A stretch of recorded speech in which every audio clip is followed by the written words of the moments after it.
What's up, MMA fans? This is LTrain here again. Today we're going to break down the main card for UFC 117. The main card is Anderson Silva versus Chael Sonnen headlining, Junior Dos Santos versus Roy Nelson, John Finch versus Thiago Alves, Matt Hughes versus Ricardo Almeida, and Clay Guida versus Rafael Dos Anjos. Anderson Silva, Chael Sonnen. I mean, a lot of you guys know about Anderson Silva. He's 12-0 in the UFC. He looks invincible when people are bringing the fight to him, in my opinion. Well, I mean, he looks invincible in the UFC in all of his fights, but he looks a lot better when the guys bring the fight to him. For example, Rich Franklin, a perfect matchup for him was Forrest Griffin, James Irvin, Chris Lieben, all those guys brought the fight to him. Some of the other Brazilian Jiu-Jitsu guys that he fought kind of wanted to get it on the ground, but they weren't really bringing the fight to him, and he looked like he struggled in those fights, making it exciting.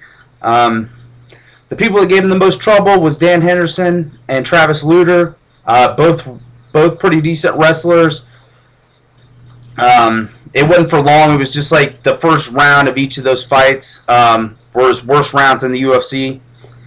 Chael Sonnen, he's 4-3 in the UFC, 3-1 since he's been back, won 3 in a row.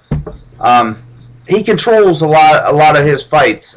He's a great wrestler. He controls a lot of his fights. I was kind of surprising. His last 2 fights against Nate Marquardt and Yushin Okami, both great top of the division fighters. He was able to control both those guys. I don't normally say this because I'm not very good at predictions, but I think Chael Sonnen, this is a good fight for Chael Sonnen. He's going to bring the wrestling aspect. He doesn't have anything else to distract him. Dan Henderson, he's got a hard right hand, so maybe he thought that he could land that on Anderson Silva. But I think Chael Sonnen's only goal is going to be to get Anderson Silva on the ground, and the way that he wrestles, he keeps on coming at the fighter. You know, he'll take some shots, he'll come at the fighter until he gets him down. I think that's going to cause some problems for Anderson Silva. I think if he can control the ground game like he's controlled Nate Marquardt and Yushin Okami, I think Anderson Silva is going to be in trouble. One other thing is Damian Maia caught Chael Sonnen in a triangle choke in their fight. That could be something that might happen. Anderson Silva, we don't see him too much on the ground. If he gets in trouble, he uses jiu-jitsu, and we've seen that against Travis Lutter. Looked real good with jiu-jitsu there. Maybe he submits Chael Sonnen, but I think Chael Sonnen gets the fight to the ground. I think he does. I think if he controls it, he can win it. So I'm personally going to pick Chael Sonnen. I've been saying this for a little while now that I think Chael Sonnen is going to win this fight and shock the world. So that's my prediction for that fight. I rarely do predictions, but I'm going to pick Chael Sonnen in that fight. Junior Dos Santos, Roy Nelson. Both these guys got power in their hands. They're both undefeated in UFC. Junior Dos Santos is 5-0. Roy Nelson is 2-0. Dos Santos has fought a lot of strikers in the UFC. We hadn't really got to see what he's like on the ground. His one loss was a submission expert, but he's 1-1 against that guy. Roy Nelson, he's got an all-around game. I mean, he's a good striker. He's good at controlling people on the ground. Decent wrestling, decent submissions. It's going to be interesting to see if Roy Nelson can get it down to the ground. I think Dos Santos has a big advantage standing up in the striking game. I think his punches come a lot faster. But if Roy Nelson can get it down to the ground, it'd be interesting to see how Dos Santos reacts to that. The next fight is John Finch and Thiago Alves. This is a rematch from a 2006 fight where Finch won. Finch, he's a great wrestler. He's not really exciting. He grinds out a lot of decisions. Thiago Alves is he's a good stand-up fighter. He's got a lot of good knees and kicks, great KO power. The thing is, if John Finch gets a person on the ground, he's got great control, and he can ride out decisions that way. While it's not very exciting, it doesn't impress me very much, but that's how he's won most of his fights. He's 12-1 in the UFC, and 8 of those wins are by decision, so he's grinded out a lot of victories. Thiago Alves is 9-3. Besides early losses to Spencer Fisher and John Finch, he's undefeated except for losing the title fight to GSP.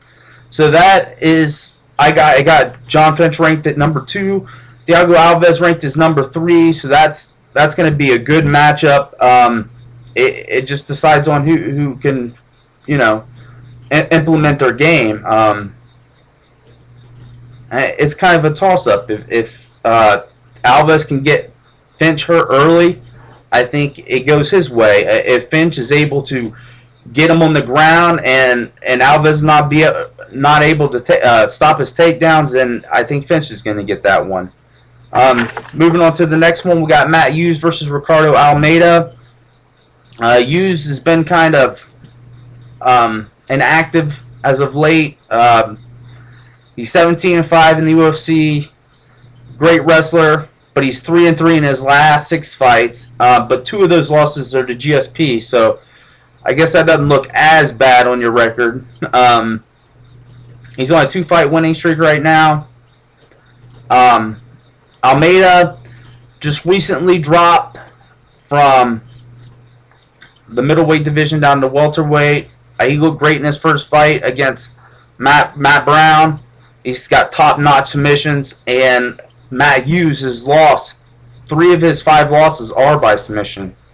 So that's kind of interesting. Can Matt Hughes avoid Almeida's submissions? That's what's going to be the difference in that fight. Moving on to the next one, we got Clay Guida versus Rafael dos Anjos. Clay Guida, he's extremely fast, great cardio.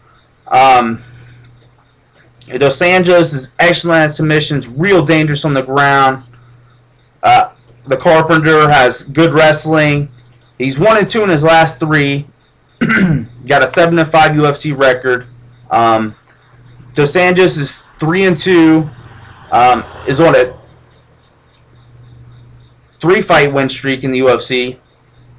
See, the one thing about these guys, I think their record doesn't really show how good they are. And the winner of this fight is really going to take a step up to that next level. Clay Guida hadn't looked as good as of late. Maybe he can get back into the picture. If Dos Anjos wins, it pushes him right up there towards the top of the division. The one preliminary fight that I'm most excited about is Dustin Hazlett versus Rick Story. Hazlett hasn't looked as good as of late. His last fight, he lost to Paul Daly by knockout. He's 5-3 in the UFC. He's got great submissions. 4 of his 5 UFC wins are by submission. Rick Story is 3-1 in the UFC. He's got pretty decent submission defense. He's got power in his hands, and he's decent at submissions himself. I definitely give the advantage to Hazlett on the ground, but you got to remember, Hazlett has lost 2 out of 3 of his UFC fights by TKO or KO, and maybe Story's able to catch him. Who knows? But I think if it goes to the ground, I think Story's going to be in trouble. It's because Hazlett's got great submissions. All in all, I'm really excited about this card. I've been waiting for this card for a long time. All the matches are interesting to me in one way or another. All the main card matchups anyways. Hazlett Story looks pretty good in the prelims. All in all, I think this is going to be a great fight card. I think you're going to learn a lot from this fight card, UFC fans. I think you're going to learn a lot about, who's moving up, who's moving down. Okay, well, I'm about out of time, guys. That's for UFC 117. This is LTrain.